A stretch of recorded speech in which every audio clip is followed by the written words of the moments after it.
My name is Kevin.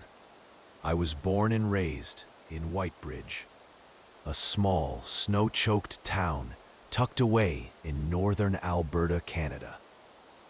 It's the kind of place where winters feel endless. The trees outnumber the people, and silence hangs so heavy it hums in your ears. I work as a freelance IT technician. Nothing exciting, just a quiet life spent fixing machines, shoveling snow, and escaping into the forest trails on weekends, trying to find peace beneath the ever-falling sky. But the only one person who ever pulled me out of my comfort zone, that was Jackie, my childhood friend. Jackie is bold, restless, always chasing the next adventure like the world owes him a secret. And somehow, he always dragged me along. 2 weeks ago, Jackie convinced me to head north into the deep woods to watch the northern lights. Just a quiet trip, Jackie said. I agreed, and really, it was a little cabin, a frozen lake, no cell service, just nature, just us. But we were not prepared for what happened that night. We had escaped death and come back alive. Since that night, a lot of fear has accumulated in my mind. I fell into a bit of trauma, due to which, to lighten my mind, I told many people about that scary and unusual incident that happened to us. So I thought of telling you about that incident too. So let's go inside that unexpected incident and find out what actually happened to us that night. It was Tuesday. I left home for work as usual. Suddenly, on the way, my mobile rang. I picked up the mobile and saw that it was a call from Jackie. It had been a long time since I had seen her and had not spoken to her. So, out of curiosity, I picked up the call. After picking up the call, she asked me how I was doing, and I asked her how she was doing. After chatting for a while, she said that she wanted to take me to see the Northern Lights the day after tomorrow. Since I was a little sick, I initially refused to go, but after her repeated urging, I finally agreed. Then she told me to leave home on Thursday morning with all the necessary things for the trip and reach there, and that she would meet me at the destination. As per her words, I left home on Thursday morning with all the necessary things and headed north from Alberta towards the Himalayas. As per Jackie's words, I reached my destination, but there was no news of her. So I called Jackie several times, but she did not pick up the call. So I was keep moving forward a little bit alone. After going some distance, I was breaking a sweat under the fleece, even though it was completely unzipped. As scenic as the morning dusting of snow was on the dark pine trees, snowshoeing through fresh powder was exhausting. My car was parked at the tiny trailhead, not quite 2 miles from the cabin. The dirt road could be a bit tricky in the snow, but even if I got stuck, it was only another mile down to Highway 90. Apparently, Jackie's Subaru Forester had also made it up the hill. It was parked next to my Subaru Forester. Fucking typical, I know. Her door opened and she stood, waving, holding a steaming thermos of coffee. She waded across the snow to meet me. "Hey!" she yelled, hugging me. I happily hugged her back. We hadn't seen each other in months. "I'm gonna need some of that," I said, taking the coffee from her hand and sipping it. "This is good." I attempted to wipe my icy beard of any coffee. My instant coffee had tasted fine, until compared with the real thing. "Well, I brought the beans so you can have as much as you like." She made her way back to the car, pulled a frame pack from her trunk, and sat on her bumper, adeptly strapping on her snowshoes. "Let me get the pack," I said, reaching for it. She slapped my hand away. "Maybe on mile 2, if you can even keep up." That got a good laugh out of me. She was in extraordinary shape, an avid hiker and skier who had landed a pretty sweet wildlife biology job in BC last fall. Hence, me not seeing her in months. "How's Sean?" she asked. "Still a bitch," I said. "No, really, he's good. Doing some cell culture whatever in the lab today and tomorrow. It's going well, though. He was worried about fitting into the department, but he likes all the grad students and gets beers with the other professors every Friday and whatnot." Sean had actually managed to snag an associate professorship at MSU, no small achievement. Of our many compatibilities, snowshoeing was not one of them. He wasn't exactly the outdoorsy type. Feeling my heart thumping in my chest as we climbed the snowy hill, I didn't entirely blame him for sitting this one out. Jackie begrudgingly gave me the pack about halfway up. She looked beat. Likely the Montana elevation was getting her now that she lived at sea level. She examined the ground as I adjusted the pack. "Gotta be elk." She gestured at fresh tracks in the snow, which could only be from this morning. "How can you tell them from deer?" I asked. "They look the same to me, just bigger." "Well, these are bigger," she said. It's funny how sometimes you think something but don't say it, no matter how valid it is. "Was the drive all right? Put the Sube through its paces." The car was a new acquisition of hers after getting a real job that paid livable money. Yesterday evening, things got a little squirrely around Missoula. Soon as the sun went down, the road froze up, but it was fine. She took her binoculars from around her neck and slowed down to look at some small chirping birds obscured in the tree branches. The only thing that was kind of crazy was this morning. I almost hit something on the road up here. Lowering her binoculars, she scanned the treetops for more movement. I was glad to get a break and took a sip of water. Almost hit what? Her phrasing had left me curious, since she wasn't the type to label an animal as a something. It was still dark, and I was tired. I came around a tight turn and saw it in the headlights, just at the edge.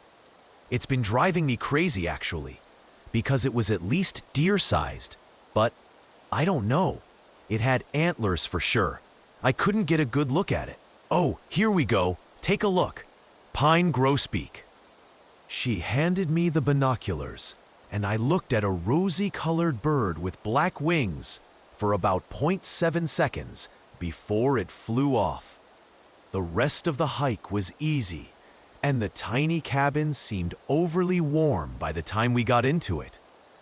I put Jackie's pack on a hook next to mine by the door, and we quickly stripped off our outer layers. After a few minutes, I had pancakes going and another log in the fireplace. The view out over the winter valley from the one decent-sized window was spectacular, and Jackie sat on a bench by the table appreciating it. We put on another pot of coffee and sat down to eat. "Oh my God, I forgot how good bacon is," she said, taking alternating bites of it with the pancakes. We caught up while we ate. I'd missed her a lot, and talking on the phone just wasn't the same. She told me about some guy she was dating, which neither of us imagined lasting very long, but we agreed that it was good to be looking for someone. She was slowly making friends, doing trivia with a couple co-workers every Tuesday. Unsurprisingly, they absolutely dominated any biology-related sections. My IT job was same old, but not bad. The university had good benefits, and I'd gotten a promotion that came with a raise and a manageable increase in work. "So I did have a bit of good news for tonight," she said. "Geomagnetism, blah blah, there might be northern lights. If it's not cloudy, of course. And it's a new moon tonight," I added. Craning her neck, she looked at the small, fluffy clouds over the mountains. No words needed to be exchanged for me to know what she was thinking. How fast weather can change in the mountains. Still, I was optimistic. I'd seen the aurora a few times over the years, but it was always beautiful. A good excuse to sit and look at the stars, even if it was the faintest of glimmers in the sky. "Okay, I'm going to make a snowman," she said. In the sun, it was perfect weather for it. We just had our fleeces on, and each of us went about making giant balls of snow and stacking them. Mine was comically top-heavy, with the largest section in the middle. I used sticks to make some sort of antlers and 2 more to add ridiculously long arms. "I wish Kirby could have come," Jackie said, impeccably placing sprigs of pine as hair on hers. "Me too. I didn't know how deep the snow would be, though," I said, knowing it to be bullshit, but saying it anyway. Jackie lifted an eyebrow at me. "Okay, it was so Sean wouldn't get lonely," I admitted. Kirby was our 2-year-old black lab. The snow would have been no problem for him, even if he had to tunnel the whole way. "You'll get to see him at the house tomorrow. Don't worry, he's still batshit crazy. I think he's going to be a puppy until he's 5. "Good." Her smile was a little bittersweet. Clearly she missed him. And Montana. "Oh, did you see the fucking dog ranch down the road? That house off the highway where we exited must have had 20 dogs. Big ones, too. Imagine picking all that shit up." "Yeah, that's crazy. Feeding all of them, too?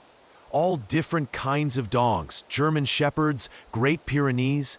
Doesn't seem like they're breeding them. I know there's plenty of guns out here, but talk about security. Nothing's getting into that place." Satisfied with our abominations, we snowshoed up the trail a bit further to reach a small lake. It was frozen over and covered with snow, but Jackie managed to spot a moose with her binoculars. Also a bald eagle and several other small birds too, but I can't remember the names. When I took a sip of coffee from my thermos, it tasted funny. "Did you spike this?" I asked her. "I don't know." She shrugged, a smile spreading across her face. I was never one to turn down an Irish coffee, and we sat by the untouched ring of snow over the lake and had a drink. We would talk for a while, then be silent for a while. Winter was such a beautiful thing here. The trees and fresh snow absorbing all the sound, making everything so tranquil. Jackie was sipping her own thermos, eyes and ears sharp for any sounds or movement. Wordlessly, she slowly pointed to a patch of snow a few yards away. I didn't see anything, but stayed stock still and watched. The snow moved, and the tiniest black eyes and little nose popped out. It was a weasel, fur completely white. We just watched it hunt around for a while, popping in and out of the snow like an otter might move through the water. "I don't understand how you see things like that. I never would have spotted it," I said. "Practice," she replied in a whisper. "If you ever want to get good at it, just stay completely quiet and still for an extended period of time. Look and listen. Most animals will notice you first if you're moving or making noise, but not if you're totally still."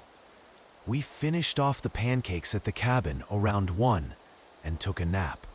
The combination of exercise and alcohol had taken it out of us, and we woke up about an hour later to take another short walk to watch the sunset.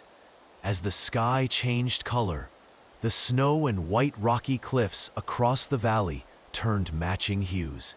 Clouds overhead turned yellow, then orange, then purple, and the sky glowed as snow once again began to fall.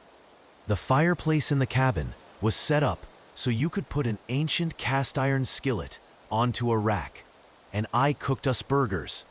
All the food was just in Ziplocs in a cooler. with packed snow around it. Pretty easy to keep food in the winter, at least.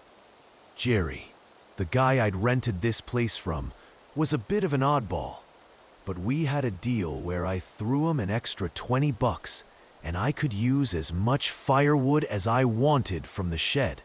After dinner and drinks, we bundled up and went back outside.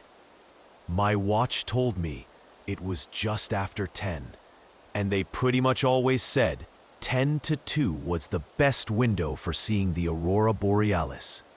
The buzz took the edge off of the cold, and there was fortunately no wind to speak of.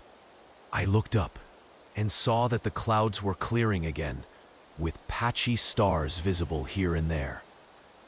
"You think it will clear up, or no?" I asked. "Well, it's clearer than it was a couple hours ago." Jackie squinted up at the sky before turning on her headlamp. It was dark as hell, the only light coming from the fire through a tiny window. "Looks like your snowman didn't make it." She nodded at the pile of snow and branches where it had once stood. The stick antlers were half buried, detached from what used to be the head. He was a top-heavy boy anyhow, destined to live a glorious but short life, I said. As I got my pack adjusted, she investigated it. "I think something knocked it over. There's some tracks here, but they're partly filled in with snow." A frown spread across her face. By the headlamp, I could see her unsure of what made them. She was not only a biologist by trade, but by nature. If she saw anything unknown, she would puzzle over it until she figured it out. Calling a small bird a sparrow wasn't good enough. She needed to know the exact species. I came over and could make absolutely nothing of the rough imprints, partially obscured with new powder. I started to walk up toward the lake, but she circled the other way around the cabin. When she didn't return for a moment, I begrudgingly followed. There was always something with her.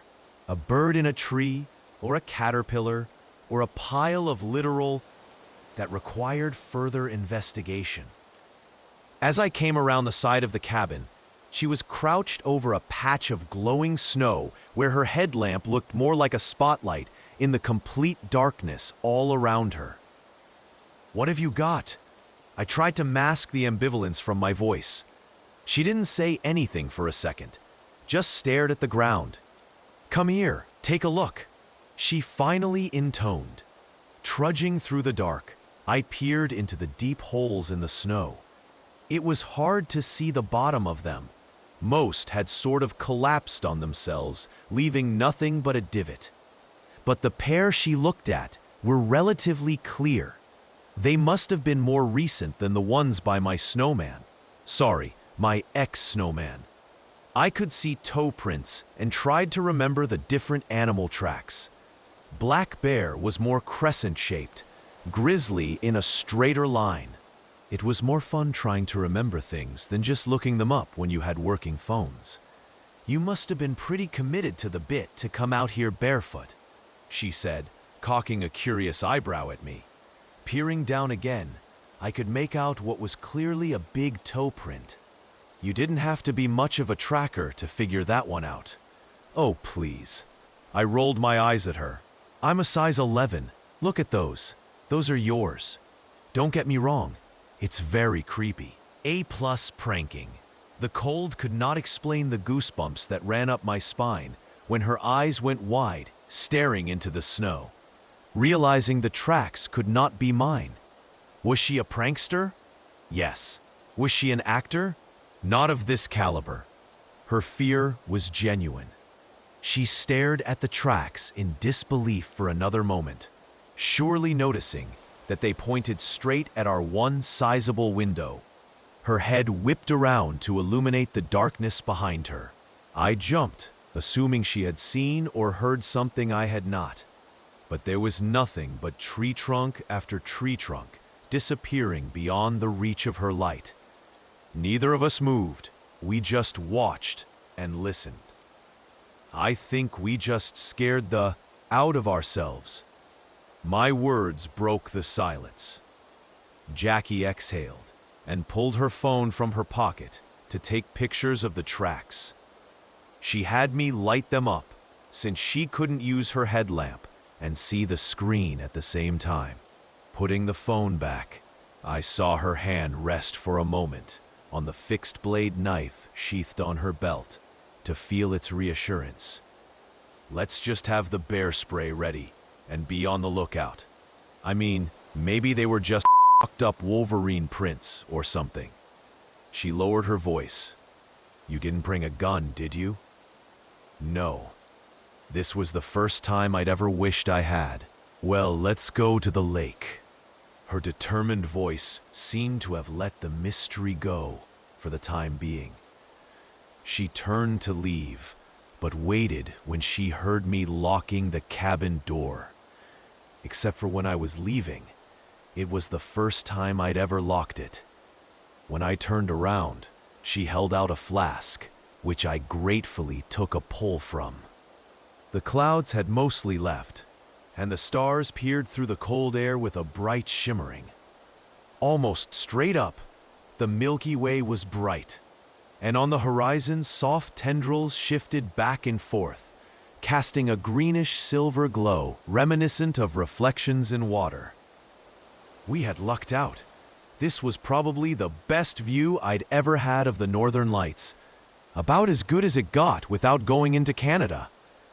Whenever a particularly bright flash went across the sky, we would ooh and ah and point at it. It's crazy to think that this is due to solar winds, like a coronal mass ejection, and that these little electrons and protons from the sun hitting our magnetosphere emit those lights. Like a little change in the sun, and this happens. Jackie looked up in wonder. We both lay on a tarp, placed on a patch of snow we'd trampled down with the snowshoes, so we wouldn't sink in too far. In our bougie REI or Patagonia gear, it was totally comfortable. Wait, so are the lights because there is more solar wind? Like, is there usually some and it just makes no aurora? Or is there usually none and when there is any, the aurora is visible? I really didn't understand how it worked. Huh. She went quiet for a while. You know, I'm not really sure. Good question. It's possible we drifted off for a few minutes at a time, but we watched the lights get stronger or dimmer, alternatingly watching them or the stars and satellites. Satellite, I said, pointing at a small dot orbiting through the stars. I kind of hate them. Jackie sat up a bit to take a pull of whiskey. You know what? I very much f***ing hate them. Yeah? I asked, sedated by the beauty and cold air and coziness of the situation. Her shoulder pressed against mine. It felt so good to have her back here, watching the stars like we used to in high school. Yeah, f*** 'em. I want one f***ing place where I can look out at the universe, at the world, and not have any part of humanity or economics or money there. I f***ing hate that the sky used to only have birds, and now there's drones and shit flying around. Can't even see the stars without f***ing metal trash flying all the way around the planet. Like there's no mystery left in the world. I'm gonna take a piss. Ha! I chuckled to myself as she went a few feet away, and I heard her start to pee. The aurora was calm at the moment, but the skies had cleared to reveal the stars in their full glory. When Jackie screamed, a shock went through me. It wasn't a yelp, but a full and terrified scream, like I had never heard from her, or anyone. Leaping to my feet, I saw her headlamp turn on as she stumbled toward me, zipping her pants. Something bit me, she yelled, staggering back to the tarp. Her right hand was pressed on the opposite side of her neck or shoulder, and in my headlamp, the blood between her fingers looked black. I pulled out my knife and then my bear spray. The lower branches of the trees behind her had snow falling from them. Something had run back into the forest. As she stumbled her way back onto the tarp, I stayed perfectly silent and scanned the tree line with my headlamp. Nothing. "Come here, let me look," I said, trying desperately in the haze of adrenaline to push rational thoughts to the front of my mind. She unzipped the top of her fleece and pulled that and her shirt back to show me her shoulder, which was bleeding. The bite was on her trapezius, where the shoulder meets the neck, and there were two clear half circles. Unwelcomed, the thought of the human-looking tracks outside the cabin came back into my mind. The doubts I had about the tracks, any part of me that questioned my intuition, was gone. Whoever it was, whatever it was, they were watching us and had followed us here. "We need to get back to the cabin," Jackie said in a forced voice. She was fighting through panic too. "Here," I handed her my beanie. "Keep pressure on it." "Yeah, with the opposite arm." "Here's your bear mace. Hold it in the other hand." I pulled the pin. "It's ready to go."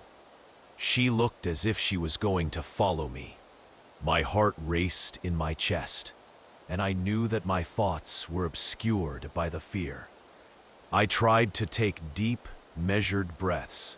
For some reason, I imagined that everything I was doing was the wrong decision, as if everything I did was going to be narrated in some documentary, and everyone watching would know that right now I was signing my own death certificate.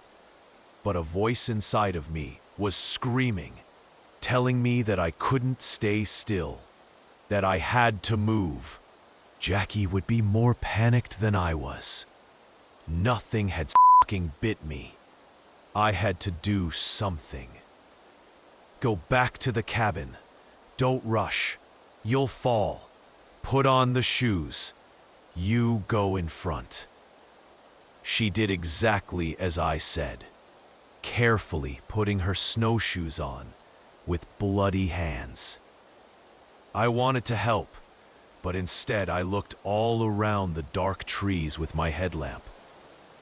Whatever attacked her had waited until she was alone and attacked from behind, but left when I went over. I shouldn't put her in the back again. It wasn't a bear. Biggest thing out here's cougars. They usually only attack from behind, and not when there are two people, I said, in an attempt to sound like I had a plan. I felt hands when it grabbed me. Jackie didn't look up when she spoke, focusing instead on struggling to put her gloves onto shaking hands. The wet blood made them sticky. Our tracks lay clear in the snow, wide waffle prints in the otherwise untouched forest. We put each foot into the tracks we had laid on the way up, at times stumbling in our flight from whatever attacked her. At the smallest sounds, our headlamps would dart left or right or behind us. If either of us jumped, the other would too. Still nothing but tree after tree, the shadows of the trunks in our moving lights playing tricks on terrified minds. My imagination projected everything, from rabid woodsmen to naked meth heads into the darkness. But we saw nothing. With the utmost caution, I pulled the keys out of my pocket with shaking hands and heavy breath as we approached the cabin. A tiny trail of smoke rose up through black treetops to the sparkling stars. I immediately unlocked the door and let Jackie in first. She rushed through the threshold, but not before I noticed where her headlamp had been pointing. Her snowman now lay tumbled in the powder next to mine. The deadbolt made a thunking noise when I locked the door behind us. "Show me that shoulder." Immediately, I put more wood on the fire as Jackie turned on a battery lantern hung by a string from the ceiling. With careful hands, I peeled her fleece back from the bite, which was still bleeding. She was breathing in through her nose, out through her mouth, to lower her heart rate after the rush down from the lake. I began to do the same. "It looks like a person. The bite. I mean, it looks like a human bit you." There was no point beating around the bush after all this. It's bleeding a little, but honestly, you've probably only lost a couple ounces. I'll get the first aid kit and tape some gauze over it. When we get back to Bozeman, we'll get you every shot they have. Jackie held perfectly still as I bandaged her wound, which looked incredibly painful, but not immediately dangerous. Her eyes never left the single window, the woods beyond it. "We've got 2 cans of bear spray. Our knives. That fire poker," she said, gesturing. "I wish we had a gun, but we don't. What do you say we wait till dawn, then book it back to the cars?" "I'm going to go back out," I said. Her face was puzzled, in disbelief. "I need to get the splitting maul from the woodshed." Clenching her jaw tightly, she nodded. The axe was by far the most formidable weapon available to us. But I had another reason. Our doorknob and lock would be splinters in seconds if someone got their hands on it. I sprinted around the cabin as Jackie stood watch at the door, holding the mace. Nothing jumped out at me. Nothing was lurking in the darkness of the shed. Feet sliding on the slick ground, I barreled back into the cabin as Jackie locked the door tight behind us. There wasn't much else to do. Just wait for dawn. Neither of us drank any more alcohol. Jackie's bandage looked fine. It had stopped bleeding. When we had to pee, we literally peed in a pot. I wasn't about to go back out. Even though the most comfortable bed was on the ground level, we both took the tiny cots in the makeshift loft. It just felt safer. "Should we turn out the light?" Jackie asked as we lay on the cots with our boots still on, as if we might have to run. "It wouldn't hurt if you wanted to try and sleep," I said. "I'll keep an eye out." "Oh, I don't think I'm going to sleep." Her tone implied that was ridiculous. "It's just that with the light on, things could see in from the outside better than we can see them." I tried to think of something to say, but just nodded. When I turned the light out, the cabin was nearly pitch black. The fire burned to embers, covered in ash. The logs of the roof loomed close over me, invisible now. If I sat straight up, my head would hit them. The only sound was a periodic snap from the fire and our soft breathing.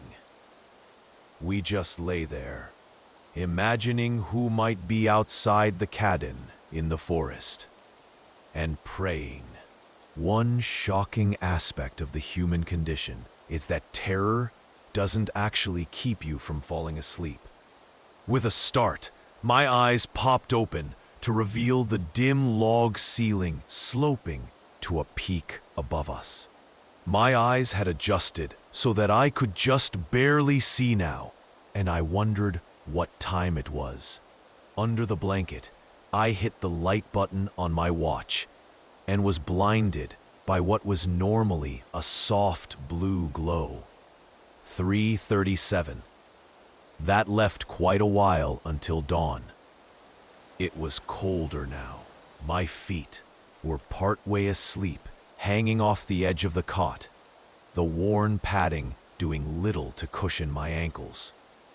I took a deep breath and looked over at Jackie. She might have fallen asleep as well. It was hard to tell. As I lay there, old memories drifted into my mind. Perhaps I had been dreaming about them. Memories from when I was a child, of deep, heart-pounding terror, thinking there was surely a monster in my closet or under my bed. How old was I the last time I actually checked for a monster? 12? That dread had come back. I thought it was gone. Or maybe it had faded into abstraction, like the rest of the memories from my childhood. But right now, I had that feeling. The adult part of me couldn't feel that fear anymore. Just close your eyes and go to sleep. You're imagining things. I'd already tried to tell myself the footprints couldn't be human. The bite on Jackie's shoulder was undeniable. This was no dream, no imagining. So for the first time since I was 12, I stayed silent, like my life depended on it, and ever so slowly sat up in bed to peer out the window. A wave of goosebumps rolled over my back, my scalp. My throat knotted. Involuntarily, it felt like I was going to piss myself. There was a figure in the window. In the starlight, I could just make out the head, the shoulders. It would have been invisible without the white snow behind it. I held my breath. I froze. Movement caught my ear, and I looked over at the cot next to me. Jackie leaned on one elbow, just like I did. Her white eyes were fixed in the same place, the window below, across the cabin. The silhouette was motionless but undeniable.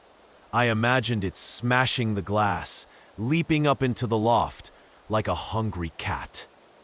Every moment of it standing there was torture. I was afraid to even breathe. The loudest noise I ever heard was the gentle creaking of my cot. The head cocked to the side, ever so slightly. I cursed the cot, the cabin, myself. When that head moved, the whole forest moved behind it. For a moment, I had a desperate hope that this was some sort of night terror, that I was hallucinating. But the forest hadn't moved. At the very limits of my eyes in the darkness, I could see antlers filling the window. If I had brought a gun, I don't know what I would have done. Even with the splitting maul under my palm, it felt as if doing anything other than hide was suicidal. As quickly as the head had tilted at the noise, it turned to the side and disappeared from view. We stayed silent, praying that we wouldn't hear a noise at the door, wouldn't see anything else through the window. All night, we watched and listened. There was nothing else. Little by little, the sky brightened, and each increment of light gave us more hope that the thing would not return, that we could make it out safely. Once bright sunlight directly hit the windows over the trees, we took off our blankets and climbed the ladder down from the loft. Our boots were still on. We just put on jackets and the snowshoes without saying a word, then eyed the lock on the door. I had the axe in my hands as Jackie unlatched the padlock.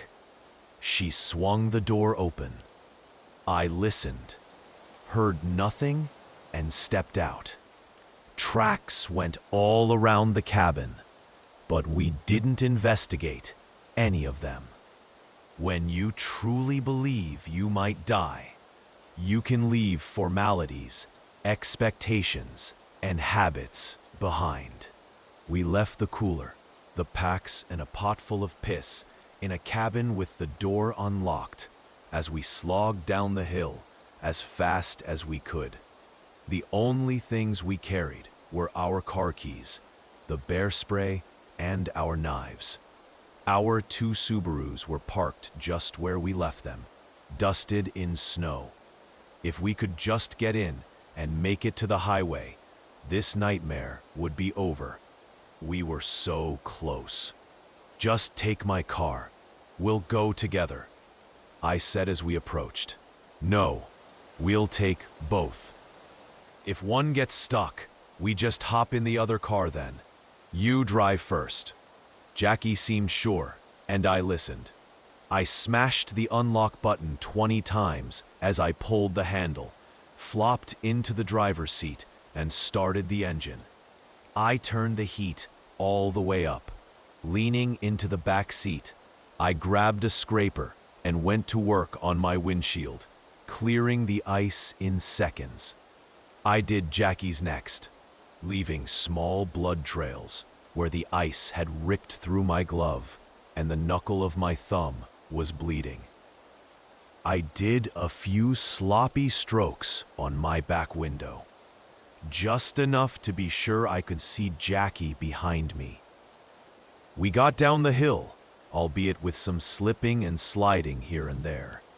It would have been no problem normally, but I couldn't help from hauling ass. Fortunately, it was a wide road as far as dirt roads go. My heart beat loudly as I saw the highway, the long red container of a semi-truck snaking through the trees. We passed the dog farm, complete with a herd of dogs charging through the snow and barking. I called Jackie, now that we were on plowed roads, told her to follow me and exit for the hospital. They gave her about every shot you can get. Rabies, general antibiotics, whatever. Gave her hepatitis boosters. We filed a police report about it. After some mental conflict, I decided to leave in the part about the antlers. The officer looked up at me when I said that. I couldn't tell what he made of it, but he made something of it. By that point, good guy Sean had already gotten to the hospital, driven by another friend. He had Kirby with him, and Jackie starting crying when he jumped on her in the parking lot. She ended up sitting on the curb, in the snow, with the wet Labrador frantically licking her face as she held him. We got home. Sean was the sweetest, getting us anything we could possibly need. He called Jerry on speakerphone for me. So all of their stuff is still there, and they didn't lock the door or clean anything. We can pay extra for any inconvenience. Oh, that's all right. Jerry sounded understanding and paused for a while. "You know," he said, "I can just get you your things. I wouldn't hold out much hope for the cooler, though. Bears will have got into it for sure. I'll get whatever's still there when the snow melts off.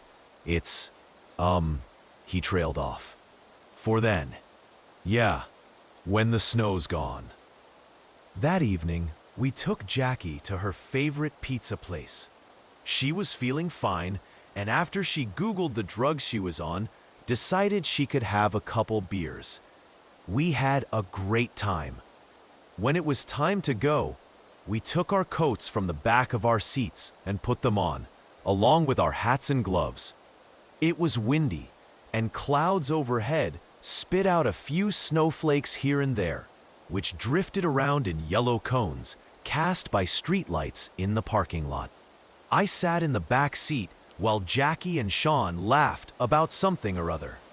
There was the humming engine, the fan blasting hot air, music on the speakers, streetlights and buildings.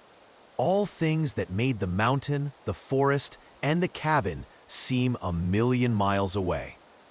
Except for the snow falling, covering the ground, hiding even the black asphalt, save for the twin tire tracks in each lane.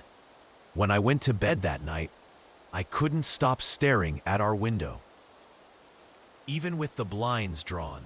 When Sean pulled me in for a hug, I completely broke down, but eventually managed to sleep.